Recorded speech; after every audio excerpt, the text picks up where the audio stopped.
With every stakeholder representative of a piece on the chessboard, our society has launched into an epidemic of exploitation in which people with disabilities are used to make sacrificial moves. Good afternoon. My name is Miles Britton. Before I begin, I would just like to state that I will be using person-first language throughout my speech.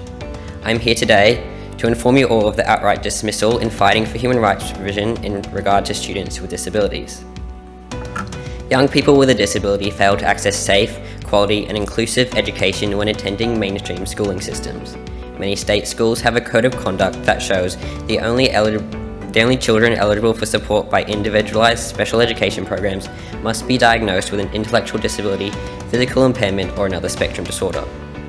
Education systems proceed to administer autonomous spending based on diagnostic funding criteria alone, marginalizing disability support expenditure as a low priority finance demand.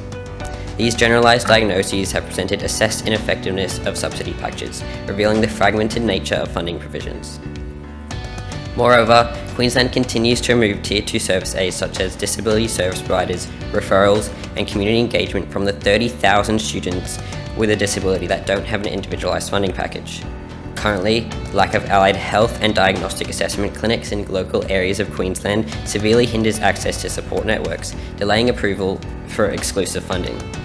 As stated by the National Disability Services CEO Laurie Lay, with rising inflation, sporadic and low investment in community-based supports, and with volunteerism on a steady decline, there is a critical need for stable, sufficient and well-targeted funding to ensure the longevity of these important programs.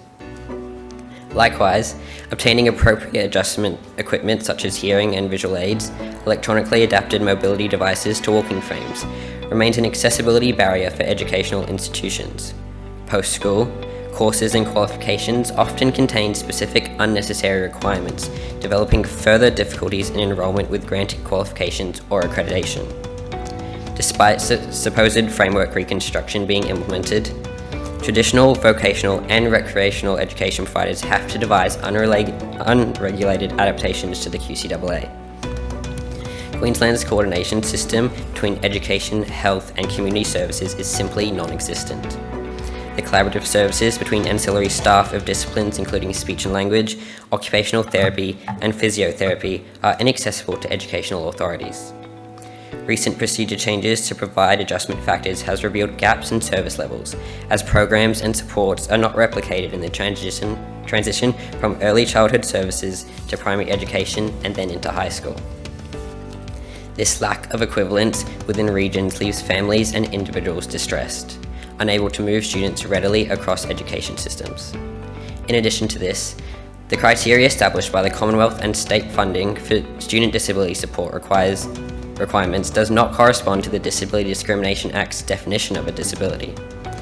Financial input is not at all necessary as a disability support for many students to succeed educationally, but insufficient numbers of trained professional teachers or integration aides available ignores this. Practices undertaken over a decade ago are still being employed in our schools today, when teachers had no expectation of having any student with a disability in their classroom. Requirements of the few regularly revised ancillary staff employed by education departments has been discontinued, dismissing students who require regular personal or medical intervention. Determining who undertakes the procedures required has seen the pressure fall upon teachers, despite the need for specially employed and credentialed staff. Agreements between community services, health and education departments have resulted in various alternatives, presenting unequal availability of service staff within our regions. As of now, the Queensland Government claims to participate in the Convention on the Rights of Persons with Disabilities. It sets out Australia's international responsibility to respect, protect and fulfil the human rights of people with disabilities. Current measures under our domestic law are innate to Australia's obligations under this treaty. Under current policies and practices, we rely upon the Disability Discrimination Act. This is a reactive law. Its procedures only come into play when alleged discrimination has already occurred. This formal equity only reinforces inequity, attempting to rectify stories of abuse, neglect, coercion and unscriptural providers. It only fabricates care and compassion as an attempt to present as an inclusive society.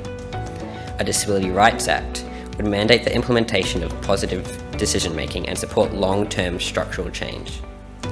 Special education programs at mainstream schools need to recognise individual learning differences, advocating for community response and education through information seminars, online forums and voiced events will inform the decisions made by state programs while maintaining inclusive education principles.